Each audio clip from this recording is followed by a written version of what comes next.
Bonjour, nous sommes le mercredi 10 décembre et je voudrais revenir sur la question de l'androgyna en rapport avec le cycle de 7 ans. Je rappelle mes travaux sur l'androgyna. Premier temps, le chapitre 1 de la Genèse, l'homme est à la fois mâle et femelle. Deuxième temps, l'élément femelle est dissocié de l'élément mâle et ça donne Ish-Isha, ça donne deux personnages différents qui peuvent être dans des espaces différents. Alors, appliqué à la réalité du couple, pour commencer, cela signifie en fait, non pas, comme on pourrait le penser, un isolement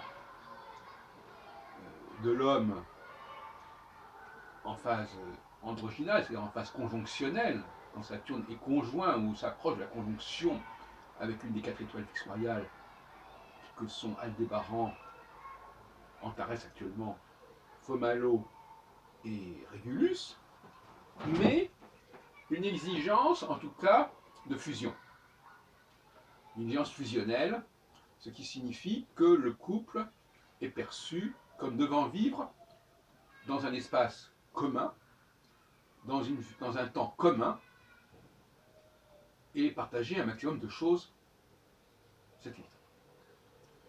A contrario, en phase disjonctionnelle, le couple peut se distendre, c'est le cas de dire, il va continuer à exister, mais avec des possibilités de distanciation, c'est-à-dire de ne pas forcément faire des choses ensemble, de ne pas forcément vivre ensemble, de ne pas être dans le même espace, mais peut-être dans le même temps, partager une même temporalité, vous voyez ce que je veux dire, c'est-à-dire être connecté dans le temps, parce que justement, on n'est pas passé dans l'espace.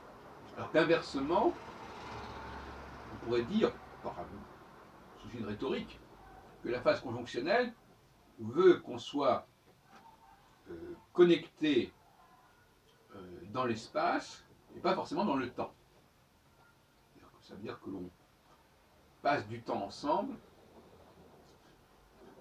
mais pas forcément, c'est assez paradoxal, on passe du temps ensemble, mais pas forcément l'un sur l'autre, et pas forcément complètement ensemble, finalement.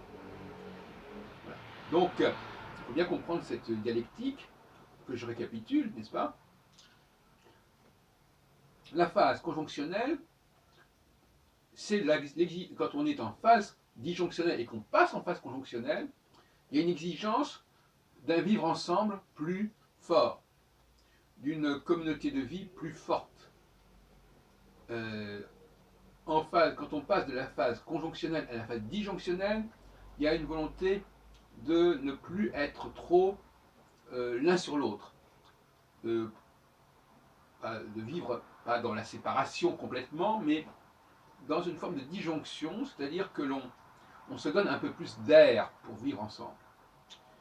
Et quand ces exigences ne sont pas remplies, dans un sens ou dans l'autre d'ailleurs, il y a un risque de rupture et donc de mettre fin à l'expérience du couple carrément. Exemple, si on est en phase disjonctionnelle et que se présente, se profile la phase conjonctionnelle, la phase disjonctionnelle qui laissait une certaine liberté de mouvement et d'espace aux partenaires, l'homme et la femme en l'occurrence, va exiger un mode de vie, un mode de vivendi différent, plus étroit, une vie, une, une vie plus étroitement réunie. Alors là, effectivement, il peut y avoir des obstacles divers. La personne qui était qui pouvait supporter la phase disjonctionnelle au niveau du couple a des réticences, a des blocages pour passer à une phase plus fusionnelle et surtout par rapport à un espace de vie partagé, où on est quand même l'un sur les autres, l'un sur l'autre, dans tous les sens du terme. Cette espèce de vivre ensemble pleinement, spatialement notamment, parce que bon, le temps c'est autre chose. On peut être sur des planètes différentes, mais on est ensemble. Et il peut y avoir un blocage, et puis il peut y avoir aussi un autre blocage qui est que l'un des partenaires, notamment l'homme, a le sentiment que la femme n'est pas suffisamment proche de lui. La notion de proximité fait partie de la notion de conjonction. Elle n'est pas assez proche de lui, elle n'est pas assez à son écoute, elle n'est pas en synergie avec lui. Conjonction, synergie. Le, le syn grec correspond au con latin. Et donc là aussi, il y a menace pour le couple. Inversement, si le couple a fonctionné au niveau conjonctionnel et que on n'est plus en phase conjonctionnelle, on ne soit plus en phase conjonctionnelle, et on bascule en phase disjonctionnelle, deuxième chapitre de la Genèse, passage du premier au deuxième chapitre de la Genèse, à ce moment-là, il peut y avoir aussi des difficultés qui vont mettre en péril le couple, soit euh, euh, il n'y aura pas assez d'oxygène en quelque sorte, c'est-à-dire qu'il n'y aura pas assez d'air, alors qu'il y aura besoin d'air, à l'inverse que au moment au contraire il y a trop d'air, trop de séparation, là il n'y en aura peut-être pas assez, et puis aussi parce que tout simplement la forme du couple séparé fonctionne moins bien dans la tête de la personne, d'un des partenaires en tout cas, il ne comprend pas comment on peut être ensemble sans être totalement ensemble, il n'arrive pas à comprendre la dialectique. Or finalement, au bout du compte, ce qui est important, c'est dans un couple que l'on comprenne que si on veut euh, mener cette relation de couple dans le long terme, il faut accepter cette espèce de dualité, d'alternance entre le temps conjonctionnel, le temps disjonctionnel, le temps disjonctionnel, le temps conjonctionnel, etc. C'est des choses qui sont relativement simples, que, à mon avis, les conseillers conjugaux devraient maîtriser, hein, de façon à ce que l'évolution se fasse et qu'on détecte surtout les difficultés, les blocages qui pourraient intervenir.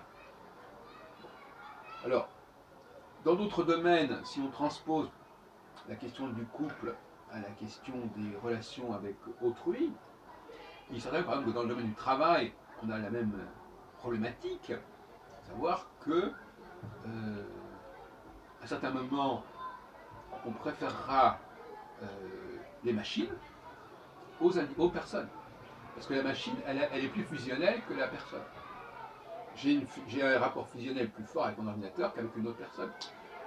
Parce que ça sera moins. Parce que finalement, la machine, elle va faire partie un peu de mon système cérébral, en quelque sorte. Et l'autre personne, est-ce qu'elle va y arriver? Est-ce qu'elle va être complètement en phase avec mon propre processus de travail, de pensée? C'est pas si sûr que ça. Donc, euh, dans le domaine du travail, on peut avoir les mêmes tentations en phase soit d'être extrêmement exigeant par rapport à son personnel, c'est-à-dire on demande une présence, un investissement, un engagement complet, parfait, total. Le mot engagement est un mot très conjonctionnel, aussi bien dans le niveau du couple que dans le niveau du travail. Si la personne ne sait pas s'engager, s'impliquer suffisamment, il peut y avoir une crise de la relation entre l'employeur et l'employé. Des choses comme ça. Inversement, si on passe en phase disjonctionnelle, à un moment donné, au bout de 3 ans par exemple, parce que c'est un peu le processus, 3 ans ceci, 3 ans cela, à ce moment-là, euh, la nécessité d'avoir quelque chose de trop proche de soi, de trop collé sur soi, collé à soi, de trop dans la surveillance en quelque sorte. Hein. Qu'est-ce que vous savez, quelqu'un qui vous rappelle ceci, cela. Bon, il y a certains moments où ça devient lassant, ça devient insupportable.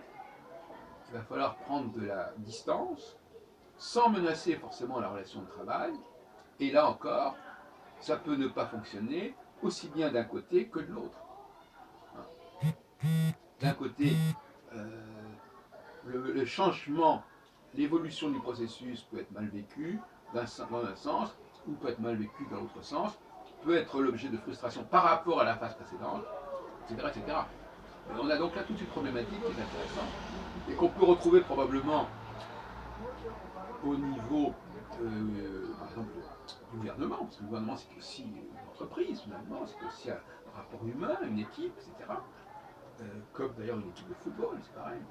Là encore, on peut avoir on peut préférer travailler avec des gens qui soient le plus proches possible que nous, avec lesquels la communication soit la plus rapide, en phase conjonctionnelle, alors que, paradoxalement, en phase disjonctionnelle, on peut s'entourer de personnes différentes, qui ont un autre regard, qui sont moins au courant de ce que nous faisons, qui sont moins en prise sur ce que nous faisons, et quelque part, c'est plus reposant. C'est une pause en quelque sorte. La phase disjonctionnelle peut être considérée comme une pause au milieu entre deux phases relativement d'implication, de présence, de surprésence, d'hyperprésence de l'un par rapport à l'autre. Voilà. Voilà en gros ce que je voulais vous dire. Et donc ça remplace, le discours que je tiens maintenant, remplace ce qui est tenu avant. Chaque chose en son temps. J'avais tenu il y a peu de temps l'idée, la thèse sur laquelle la phase androgynale est une phase de solitude, mais c'est pas comme ça qu'il faut le dire. Il ne s'agit pas de solitude, il s'agit d'une exigence de solidarité, si vous voulez. Une pleine et totale solidarité. Il ne s'agit pas que la personne n'ait pas besoin de l'autre, mais elle a besoin d'un autre qui soit totalement à son écoute, qui soit totalement fusionnel. Et c'est ça la phase androgynale. Et non pas une phase de solitude. Et inversement, en phase disjonctionnelle, ça ne veut pas dire qu'il y a séparation, que chacun va dans son sens, mais il faut un mode de relation plus ouvert, plus libre, plus reposant, plus diversifié, qui permet éventuellement, il faut bien dire les choses comme elles sont, qui permet éventuellement peut-être un peu plus de liberté de part et d'autre, avec ce que ça peut impliquer éventuellement d'interférence avec d'autres personnes, comme dans le cas, je vais peut-être dire quelque chose de sacrilège, comme dans le cas de Joseph et de Marie, entre lesquels va s'interposer le Saint-Esprit, je crois que j'ai bien compris, Dieu si on préfère, ce qui va donner naissance à Jésus.